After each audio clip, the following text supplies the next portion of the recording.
구독, 알림 설정까지 부탁드립니다. 오늘도 우리 사는 이야기 찾아주셔서 감사합니다. 사연자분이 보내주신 이야기 시작해볼게요. 안녕하세요. 제 이야기를 해보고 싶어 이렇게 글을 보내게 되었습니다. 저는 평범하게 살아온 여자였어요. 평범하게 어린 시절을 보냈고 또 때가 되니 결혼도 해야 해서 남자를 만났고 그 사람과 연애도 무난하게 하다가 현재까지 오게 됐습니다. 저와 남편은 대학 시절 연합 서클에서 만났어요. 서로 생각하는 것도 비슷하고 취향이 같아서 연애 시절 즐거운 시간을 보냈고 곧 결혼으로 이어지게 되었죠. 시부모님도 좋으셨고 연년생으로 남매를 낳고 육아 전쟁을 치르면서 화목하게 살아가고 있었어요. 그런데 남들이 부러워하는 평탄한 삶을 20년 넘게 살던 어느 날 새벽, 남편이 교통사고를 당했다는 연락이 온 거예요. 처음에는 믿지 못해서 경찰서에 확인 전화를 해보고서야 사실이란 것을 알게 되었습니다. 그 소식을 듣고는 저는 하늘이 무너지는 줄 알았어요. 우리 집 가장이, 내가 사랑하는 사람이 교통사고라니. 당장이라도 큰일이 날 것 마냥 가슴이 두근대고 제정신이 아니었죠. 저는 너무 놀라서 택시를 타고 대학병원 응급실에 도착했는데 다행히 중상은 아니었고 타박상을 입은 정도로 부상을 당해 누워있는 남편을 보면서 안도했어요. 그런데 분명히 대학 동창끼리 여행을 간 걸로 알고 있었는데 사고 당한 장소도 그렇고 동승자가 여자라는 것을 알게 되었습니다. 그럴 수도 있겠지. 내가 너무 예민한 거야. 그렇게 고개를 저으면서 묻어두고 인정하고 싶지 않았어요. 남편은 의식이 돌아오자마자 뭔가에 홀린 듯 허둥대는데 그 행동이 참으로 의심스러웠어요. 그리고는 핸드폰을 찾는 거예요. 그 안에 뭔가 중요한 내용이 있는 것처럼. 유류표는 경찰이 보안 직원에게 맡겼다는데 대학생 아들하고 교대를 하면서 전 그 말을 전해주고 입원 준비를 하러 집에 들어왔어요. 그게 저와 남편의 인연을 끊어내는 중요한 계기가 될 거라고는 생각조차 못했습니다. 남편이 잡는 사이에 아들은 휴대폰을 받아들고 오면서 여느 때처럼 게임이라도 할까 하며 폰을 열어봤는데 그만 판도라의 상자를 건드린 거예요. 저는 이번에 필요한 옷가지들과 세면도구를 챙기고 있는데 아들이 상기된 목소리로 전화가 왔어요. 엄마는 병원에 올 필요가 없다면서 다짜고짜 이혼을 하라고 하는 겁니다. 얘가 대체 그게 무슨 소리냐며 전 재차 캐물었어요. 그러자 아들이 우는 거예요. 그것도 아주 통곡을 하면서요. 너무나 느낌이 이상해서 전 그 길로 병원으로 가게 되었습니다. 보호자는 있어야 하니까 일반 병실로 옮기자마자 전 아들과 교대를 하러 올라갔는데 엄마 놀라지 말라며 저에게 남편의 휴대폰을 건네주더군요. 뭔가 이미 심장한 증거가 들어있는 듯 했어요. 혹시나 설마 아닐 거야. 전 심장이 두근거리다 못해 터질 것 같았습니다. 여태까지 능력있고 자상한 남편이었고 아이들을 아끼고 사랑하는 아빠였으니까요. 전 가슴을 부여잡은 채 심호흡을 하면서 휴대폰을 열어보았습니다. 그 안에는 낯선 여자와 관계를 하는 남편의 동영상이 있었습니다. 소리가 울리다 못해 액정이 터져나갈 정도로 두 사람은 진정 사랑하는 사이 같았습니다. 그리고 그녀가 사고 난 차의 동승자라는 것도 나중에서야 알게 되었습니다. 그 사실을 알고 전 눈물이 쏟아졌고 통곡하듯이 울었어요. 차라리 꿈이었으면 좋겠다는 상상을 했습니다. 사실이라는 것을 믿을 수가 없었거든요. 그동안 남편만을 바라보고 좋은 남편이자 좋은 아빠라며 믿고 살아온 저에게 너무나 큰 배신을 저지른 그 사람. 그 사람을 생각하니 어떻게 제가 울지 않을 수가 있었겠습니까? 그렇게 처음엔 눈물만 났는데 점점 전 너무나 화가 나서 병실에서 자고 있는 남편의 얼굴을 보자 목을 졸라버리고 싶었습니다. 차라리 저만 알고 있었다면 좀 컨트롤이 되었을까요? 저는 이것을 아들도 보았다는 생각이 드니 더욱더 참고 넘어갈 수가 없었습니다. 내 아이에게 이렇게 쓰레기 같은 모습을 보이고 상처를 준 그 인간을 용서할 수가 없었죠. 게다가 그 병원에는 상간녀가 같이 누워 있었으니까요.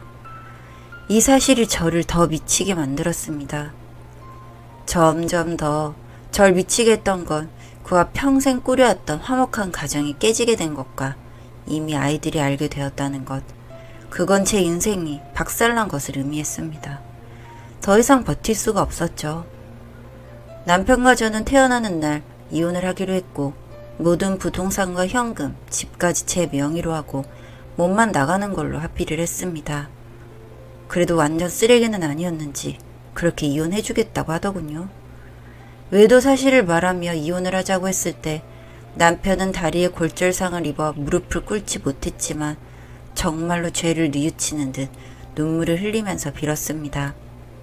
다신 이런 일 없을 거라고 하며 빌더군요. 하지만 대부분의 외도를 겪은 가정이 그렇듯 그 영상을 본 후 다시 되돌아가는 건 불가능한 일이었습니다. 그나마 저에게 재산을 넘기고 깨끗이 승복한 것, 그 점만은 마지막으로 제게 보인 호의라고 생각했습니다. 나중에 들리는 얘기로는 남편과 그녀는 살림을 차렸다고 했습니다. 남자 나이 50에 혼자 사는 게 쉽지 않으니 그럴 수도 있다고 넘기긴 했습니다만 속이 쓰리긴 하더군요. 그 소식을 듣고 난 이후에 저와 아이들에게 전 남편은 이미 세상에 없는 사람이 되었습니다. 그렇게 이혼하면서 갖게 된 재산이 있었지만 저와 제 아이들이 앞으로 살아가기 위해서는 그 재산만 믿고 있기엔 불안하고 초조했습니다. 그래서 저는 조그마한 사업을 시작하기로 했어요. 좋은 원두만 쓰는 소규모 카페였는데요. 처음에는 인맥으로 정말 장사가 잘 되었습니다. 그런데 그 행복은 얼마 가지 못하더군요. 석 달 정도 지나고 가게 앞에 대기업에서 운영하는 대형 커피숍이 입점한 것이었어요. 전 그래도 단골이 있고 정직하게 장사하니 잘 넘길 수 있을 거야 라고 믿고 열심히 이겨나가려고 했지만 그건 제 희망이었고 현실은 전혀 그렇지 못했습니다. 좁은 가게에서 알바생까지 고용하면서 50점 넘게 팔았었는데 점점 손님이 줄어들어 커피 한 잔을 시키고 하루 종일 노트북으로 글을 쓰는 손님 두어 명이 자리를 지킬 뿐이었습니다. 임대료가 밀리기 시작하니 적자가 나는 건 순식간이었습니다. 시장 조사도 없이 남편만 믿고 그렇게 사업을 쉽게 시작한 제 자신이 원망스러웠습니다. 너무나 불안하고 초조해서 잠을 이룰 수 없었고 수면제를 먹어도 잠을 못 자서 멍한 상태로 카페에서 졸기 일쑤였죠. 결국 알바생 시급도 주지 못해서 내보내야 했습니다. 바람난 남편에게 보란듯이 성공하고 싶어서 차린 사업이었는데 결국 아파트 대출까지 끌어다 매장에 바치는 형국이었습니다. 55평이었던 집이 33평이 되고 결국 24평 전세금도 모자라 원룸 하나 남기고 폐업을 하고 말았습니다. 그 사이 아들은 군대에 갔고 딸은 우울증 증세가 심해서 자진해서 지방 발령을 받아 내려갔습니다. 저는 사람 인생이 어떻게 이렇게 쉽게 나락에 빠질 수 있나 하늘을 원망했습니다. 같이 살던 남편도 잃고 자식들도 떠나고 도저히 살아갈 희망도 의미도 없었습니다. 저는 짐을 싸서 마지막 여행을 떠나기로 했습니다. 생수 한 병과 세면도구를 챙겨 집을 나섰습니다. 종교도 없던 저는 하늘을 원망하면서 울고 또 울었습니다. 돈이 없어서 끼니도 제대로 잊지 못하고 컵라면과 빵만 먹으면서 그렇게 3박 4일을 보냈습니다. 그러다가 어딘지도 모르는 오지상간 둘레길을 계속 걷다가 정신을 잃었나 봅니다. 이대로 가다간 죽을 것 같은데 도저히 힘이 없어 눈을 뜰 수가 없었습니다. 머리가 아프고 현기증이 심하게 저를 괴롭혔던 것 같아요. 그러다가 누군가에 의해 엎여 편안한 보금자리에 자리를 잡게 되었습니다. 어딘지도 모르고 그저 의식이 희미하게 돌아오는 것 같았습니다. 눈을 뜨고 보니 오두막같이 생긴 황토집 안에 따뜻한 이부자리 위에 제가 누워 있었습니다. 그리고 약수물같이 맑은 물이 대접에 가득 있어 허겁지겁 물을 마셨습니다. 지옥 같은 세월을 살아내다가 청명하고 맑은 물을 마시니 새로 태어나는 것 같았습니다. 배는 허기진 상태였지만 기운을 내어 나가보니 세심하게 지은 펜션이었습니다. 누가 날 여기까지 데리고 왔을까? 전 너무나 궁금했습니다. 여기저기를 둘러보는데 저쪽 멀리서 어떤 백발의 남자가 걸어오는 것이었습니다. 나이는 들었지만 저는 그가 누군지 한눈에 알아볼 수 있었습니다. 바로 애들 아빠, 전 남편이었습니다. 비록 예전에 그 모습은 아니었어도 20년 넘게 살 섞고 살았던 그였습니다. 저는 어떤 의미인지도 모를 눈물을 흘렸습니다. 그렇게 눈물을 흘리고 있는 저에게 그 사람이 다가와 그러더군요. 영서 엄마, 그땐 정말 미안했어. 전 그의 어깨에 기대어 한참을 울었습니다. 반가움인지 실망감인지 패배감인지 도저히 알 수 없는 감정이었습니다. 저 가슴 속 깊이 숨겨있던 서러움까지 토해내며 전 울면서 물었습니다. 왜 여기 있는 거야? 어떻게 살았어요? 그는 술술 이야기를 풀어나가기 시작했습니다. 저와 헤어지고 그 상간녀와는 1년 만에 헤어졌답니다. 재산을 다 넘겨주고 나온 그를 그 여자는 더 이상 남자로 보지 않았다고 했습니다. 그래서 남편 역시 굉장히 후회스럽고 죽고 싶었다고 하더군요.